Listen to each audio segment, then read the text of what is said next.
Yeah, so I'm happy to be here to share some ideas about pen testing and how to better the skills and improve capabilities as a pen tester. I'm Subin. I work as a senior product security engineer at Salesforce. I played several roles in the cybersecurity industry for last 10 to 12 years. I've worked as a builder, which involves secure application development, or security engineering, which is developing tools um, um, for the developers or the organization itself. I've been a breaker, a pen tester, and been in red teaming roles for most of my career. I've also played some of the defender roles in as a cyber response engineer and also in application security. So I hold several certifications like CEH and some of the SANS GX certifications, which are GPEN, GVAP, GMOB, and GXPEN, which I had acquired through my career. So how I got here, my journey, I started my career as an application developer. I was very fascinated to see security folks finding issues in my code, and that's when I decided this is what I want to do. And this was several years back, and I decided to do certified ethical hacker as a first step for that. So I attended the course and then I did the certification, and I built a lot on top of that. I read a lot, tried to gain a lot of knowledge. It definitely takes a lot of time and patience before I landed my first job. But thanks to CH, I was able to show some of those skills and capabilities, and I was able to transition from a developer to a pen tester.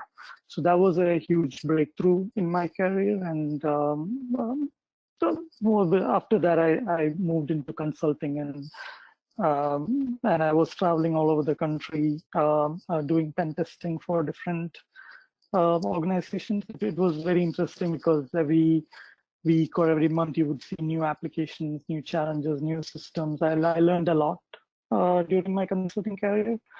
Made a lot of friends and a lot of networking. And I currently work as a pen tester and application security.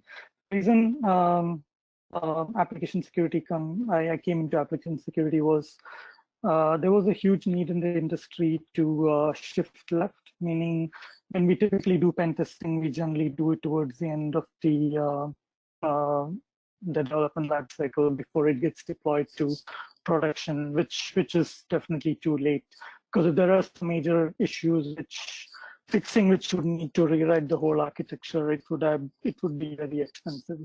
So there was a major change in the industry to shift left, and at that point, mostly it was the same team that did both pen testing and then AppSec. And then coming from a development background, it was very easy for me to move into AppSec, and also having being a pen tester for several years and knowing how things are broken and how things can be broken. It was definitely very easy to move into defense and help how to defend the application. Yep. So what is ethical hacking? I know there's been a lot of terms out there, ethical hacking, pen testing. So ethical hacking is typically a broader term used to describe security testing as a whole, security testing of anything and everything, right? So pen testing refers to a small subset of testing, which commonly is in the technology area. It could be the scope could be as small as a single website, or multiple servers, or a whole application infrastructure, right? But it's typically a smaller scope within a technology area with finite scope and objective of finding vulnerabilities within that system with the hope of improving security within the system. Red teaming is a slightly larger subset than pen testing. It touches several areas of technology, people, and processes with different objectives and different scope. So though the objectives are also to find vulnerabilities and improve the resilience of the organization. One of the major objectives there is to also also test how good the defense is, also test the response of people, or meaning evaluate how the blue team or the cyber defense team is defending the attacks. So a lot of important metrics like time to attack, time to defend, time to detect, and time to prevent are all goes into that testing. Yep. So let's look at where the pen testing industry has been going. The markets and markets research has estimated that by 2020 it would be a $1.7 billion industry, and it's estimated to be a $4.5 billion industry by 2025. So that's 21.8% growth. So there has been several other researches in this area as well. For example, Future Markets Insight estimates that the pen testing industry has grown 13.9% from 2017. And there are several other researchers out there which all indicate that this industry is definitely growing. Right? There is a lot of demand for new skills, and it is estimated that there would every time we need 50 to 20% more pen testers to keep up with the current need with the right skills and the mindset.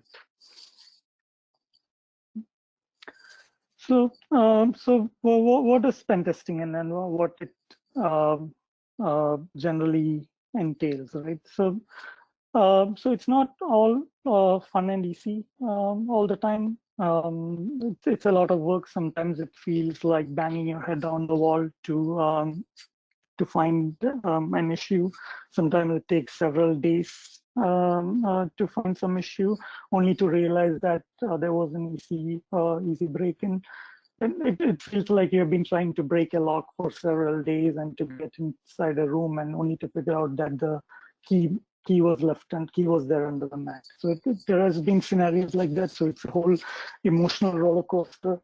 And sometimes it's hard to keep your self-esteem up. You have to keep telling yourself that you're doing good and to continue the good work.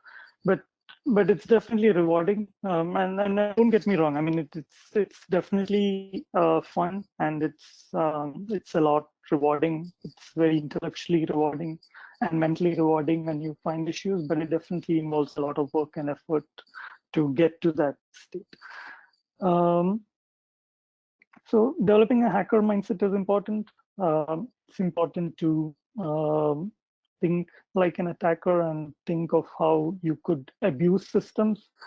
I don't know how to explain that scenario, but one example could be when we were expecting our first baby, and we used to go to the OB appointments regularly. So my wife would constantly be talking to me about things, and I would be staring at some of the ports or wires on the wall, thinking, what could I plug into that? What would that be? How could I abuse that? And I would get into trouble because I was obviously not listening to what she was saying. So that's a mindset. So you kind of develop that behavior, I guess, being in the industry for some time.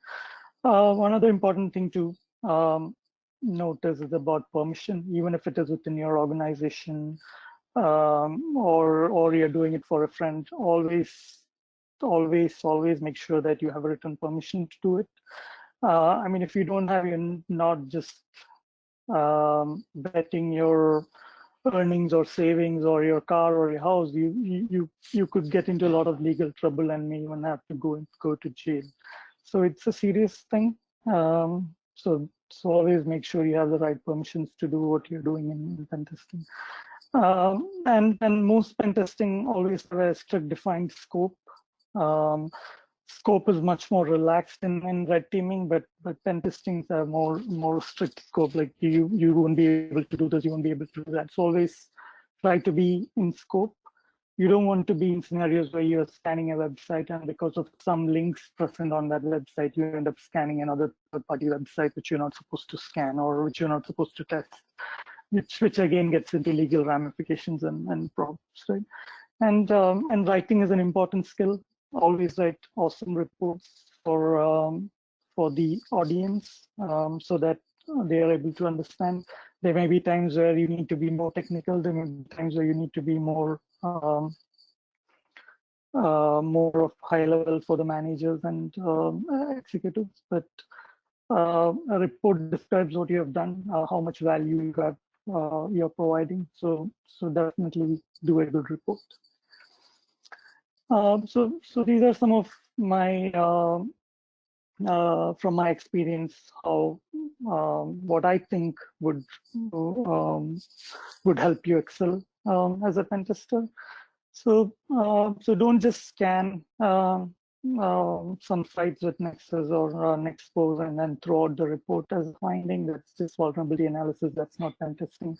Pen testing means you go and validate those, make sure it's exploitable, and give a realistic rating on based on what the impact is, how easy it is to exploit it, and what are the mitigating controls involved. So if you don't exploit it, you don't know what it took you to exploit it. So you won't be able to give a realistic rating for it, and you wouldn't be providing any value. So so definitely don't just run scans or some tools and throw out a report. Always provide value. Always go beyond. Always try to go beyond and give more value, because that's what the people are paying you for. One important thing to develop skills is to build a home lab and practice. It helps you build a lot of command line experience, learning some new things that you read online, go back and practice it. And that's how you develop skill. There must be a new vulnerability, a new zero-day that came out. There would be POCs, exploits available. Always go back, practice it in your lab, and then that's how you develop the command line skills and familiarity with just testing. So when you're in a real scenario where you're testing, you know exactly what to do because it will naturally come to you. So be an avid reader and researcher. Always experiment. Don't just assume something because you heard somewhere. You can always go back and experiment something. That's how you build confidence and depth of your knowledge. So reading is very important. Please make sure you at least read one technical blog every day, or follow certain people who talk about security or pen testing as a whole. And that's how I learned. That really helped me a lot. Do CTFs, of course. That definitely improves your skills. You can download a lot of VMs or even have online CTFs that you can play. There are several holiday hack challenges out there. There are some places where you can win money or prizes. So yeah, definitely when you have time, definitely do CTF. That's a good way to build the skills. And you may not be able to get everything or finish everything, but every time all CTFs pretty much submit the answers to, so you can go back and figure out how it is to be done and then learn from it. So as you do more CTFs, it will naturally come to you and it'll just work out. And give back to the community. That's an important thing. That's how you build your name and brand in the community. Maybe write blogs or post some findings that you have come across or that you might have come across your home lab when you were searching. Make new friends, go to conferences, talk to people. I know I used to be very shy when I was early in my career, and it took a lot of effort to come out of that and talk to people and make friends. But it's very important to build networking. That's how you learn. Talk to people about what you have been doing and maybe ask them what they're doing, and you'll always learn new things and new stuff from them, which you can, of course, go back and practice on. So if pen testing or red teaming is not right for you, there are several other jobs that come from the nice frameworks. Um, you could be a network engineer or a SOC analyst, or you could move into compliance or even be an auditor. But there are several jobs out there. So don't limit yourself by thinking that pen testing is very overwhelming or ethical hacking is overwhelming and that may not be right for you. But if you get into ethical hacking, it opens a lot more doors. So always keep that in mind. Right, so you just search by jobs in LinkedIn, you see the amount of jobs that come out for different levels of experience. So that should definitely give you an idea of what is where the industry is going and how much demand um, is there. But yeah, definitely um, there are a lot of opportunities. So these are some of the jobs that you could and you would be eligible for with certain levels of experience. As you build more years of experience, it goes on to more senior roles and architect level roles, and from there it goes up to managers um, and then senior managers and vice presidents. So it's a whole career. So so rather than thinking of it as a job or a hobby, the way I like to think of cybersecurity career is it's a way of life. It's a mindset. So it definitely takes you different places, and it's definitely very mentally and intellectually rewarding. So so I wanted to spend some time to talk about application security because sorry, there's been a lot of um, focus on this recently. So application security is basically shifting left. As I mentioned earlier during the pen testing, we typically do pen testing in the testing phase when everything is ready, packaged, and before it goes live, where it might be too late, and finding a security issue at that point may be very expensive. Right. So application security is about building security or pushing security to the left, where you build security right from the requirements, design, and development.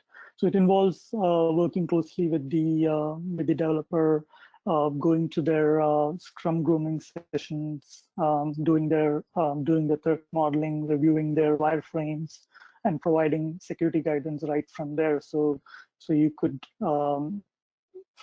potentially find any security problems there and help them fix it earlier before it gets too late. So threat modeling is an important concept there. So threat modeling involves basically, if you read about Adam's show stack, he easily simplifies it into 4 different questions that you ask. So it's basically what are we doing, what can go wrong, what are we going to do about it, and then are we doing a good job. So basically what that means is um, uh, it's where you sit down with the developers and try to understand what is going on. That's where you look at their wireframes or data flow diagrams and then sit and brainstorm and think about what can go wrong, what are the different issues that can happen with this, and then you talk about what mitigations can we do for each of those problems. And then you would do a retrospective on if that is enough, or should you go back and to improve the risk, or go any deeper, right? So that definitely helps find a lot of issues early in the phase. Part of AppSec is also managing a lot of tools. There could be a lot of static analysis, dynamic analysis tools, open source analysis tools, which looks at vulnerabilities that third-party libraries used in the code. Yep. So that's this is what I was talking about earlier, where the cost of fixing issues, how it increases towards the later phase of the application development cycle. So it's definitely a lot easier and better to find issues as early as possible, rather than finding it later. So basically, capture security requirements. So basically, that helps you prioritize what is needed for a project to go live. So it involves reviewing application designs from security perspective. That's what I was talking about, doing threat modeling during the design phase. It involves enforcing secure coding practices, providing guidance to developers to follow them, and then basically helping them. We work closely with them to help them, because don't get me wrong, developers are very busy already trying to finish certain code within a deadline, and if you go talk to them about doing certain security things which are very vague, it's going to obviously frustrate them. So part of AppSec is working very closely with them and helping them develop security. Everybody wants to do the right thing, but when you help them enable them to do it, it's a whole different thing, rather than just throwing some stuff at them and hoping they would pick it up. It involves performing SAST and DAST, and static analysis, dynamic analysis. There are a lot of tools which does that.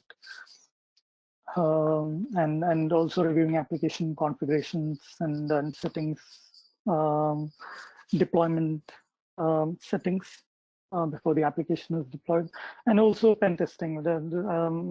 Because when you do threat modeling, some of the risk assumptions you make, or the mitigations that you do, you can validate it using a pen testing. So in a lot of organizations, it's the same team which does application security and pen testing. Some organizations have two different teams, and red teaming would be, of course, a separate team. But in most organizations, AppSec team would define the security requirements during the earlier phases, and threat modeling, and then they translate the threat modeling into an attack tree and use that as a base to do pen testing for the scope of the project that's going on. So that's that's about it. So this is another area that that opens door from a cybersecurity career. Yep. So let me know if you have any questions.